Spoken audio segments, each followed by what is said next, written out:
मस्त झणझणीत मिसळ पाव आणि सोबत आल्याचा चहा. थंडीच्या दिवसात हे असं कॉम्बिनेशन खायला मिळालं तर फारच छान वाटतं. नमस्कार, स्वागत आहे तुमचं टेस्टी फूड रेसिपीजमध्ये. तर आज मिसळची रेसिपी शेअर करणार आहे. चला तर सुरुवात करूया. इथे आधी मी मटकी बॉईल करून घेणार आहे. कुकरला फक्त एक शिट्टी काढून घ्यायची आहे. तर मटकीमध्ये मी चमचाभर मीठ, अर्धा चमचा हळद टाकून ते मिक्स करून घेतलं आहे आणि फक्त एक शिट्टी आपण काढून घेणार आहोत.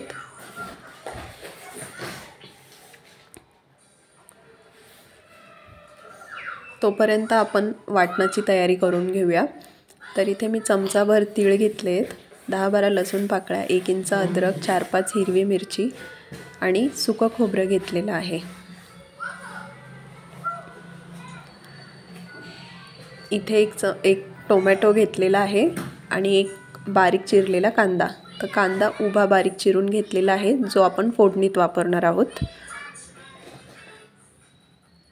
हे सर्व आपल्याला आता छान भाजून घ्यायचं आहे.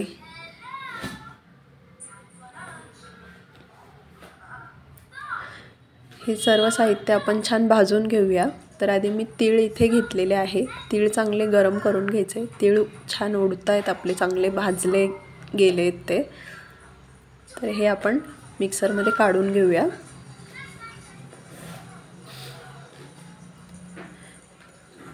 तीळ काढून घेतल्यानंतर त्यात आपण आधी टोमॅटो टाकून घेऊ आणि टोमॅटो भाजून छान आपल्याला मऊ होईस्तोवर भाजून घ्यायचा आहे. त्यात चमचाभर मी 1-1.5 चमचा पण तेल टाकून घ्यायचं आहे आणि चांगला भाजून घ्यायचा आहे टोमॅटो. टोमॅटो छान मऊ होईस्तोवर भाजून घ्यायचा आहे आपल्याला इकडे. टोमॅटो मऊ झाला की त्यानंतर आपण बाकीचे जिन्नस घालून घेऊया भाजण्यासाठी. तर त्यात अद्रक, लसूण, हिरवी मिरची हे भाजून घेणार आहे मी. हे छान आपल्याला सर्व भाजून घ्यायचं आहे. सर्व काही भाजून झाल्यानंतर हे आपण काढून घेऊया मिक्सरमध्ये.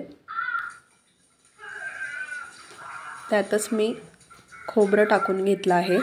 तर खोबरं आपल्याला तीळ भाजून झाल्यानंतर लगेच भाजून घ्यायचं आहे. माझ्याकडून स्किप झालं, पण सुके जिन्नस आधी भाजून घ्या, नंतर टोमॅटो आणि बाकीचं साहित्य टाका भाजण्यासाठी.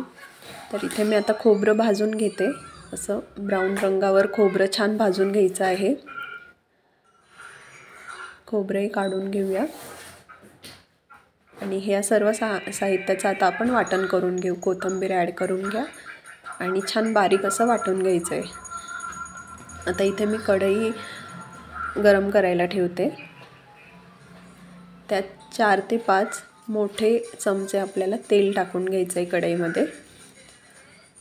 तर मिसळला छान तवंग येण्यासाठी मी छान तर्री येण्यासाठी तेल जरा जास्त वापरलेलं आहे.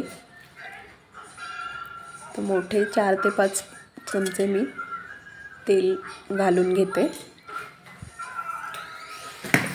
त्यात राई जिरं आपण छान टाकून घेऊ. राई जिरं इथे छान फुललेलं आहे. त्यात आधी कढीपत्ता आणि नंतर कांदा आपण टाकून चांगला कांदा गुलाबीसर रंगावर परतून घ्यायचा आहे.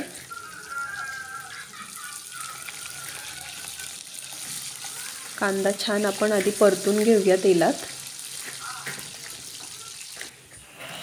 कांदा आपला चांगला परतून झालेला आहे. त्यात आता आपण वाटण टाकून घेऊया आणि वाटणही छान आपल्याला परतून घ्यायचं आहे, तेलात मिक्स करून घ्यायचं आहे.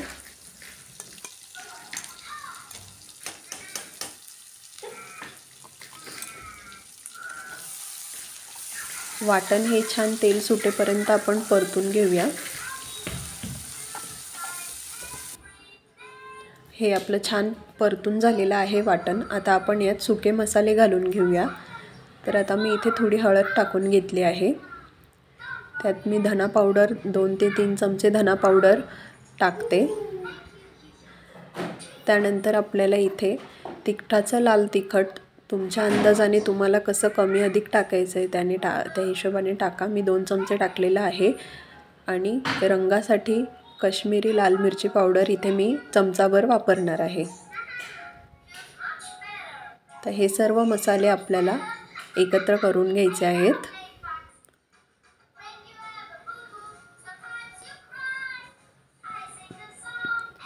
मसाले छान एकत्र झालेले आहेत.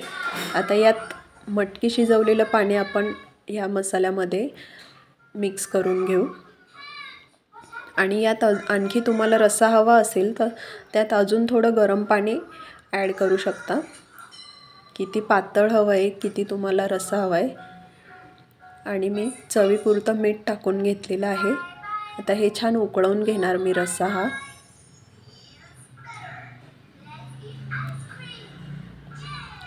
आणि त्यात मी बॉईल केलेली जी मटकी आहे ती मी अर्धी मटकी टाकून घेणार आहे ह्या रस्स्यामध्ये.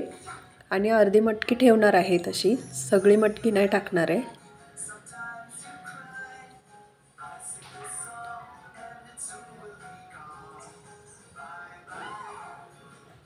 ही आता मटकी मी टाकून घेतलेली आहे. आता हे पुन्हा मी छान उकळवून घेणार. सर्व एकजीव झाल्यानंतर त्यात मी वरून थोडा तडका देते. तर पुन्हा मी काश्मीरी लाल मिरची पावडर, कढीपत्ता हे वापरणार आहे तडक्यामध्ये.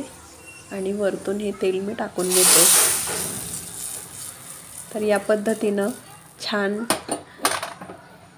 झणझणीत अशी आपली मिसळ तयार झालेली आहे. तर रेसिपी आवडली असेल तर चॅनल लाईक, शेअर, सबस्क्राईब नक्की करा. व्हिडिओ पूर्ण पाहिल्याबद्दल खूप खूप धन्यवाद.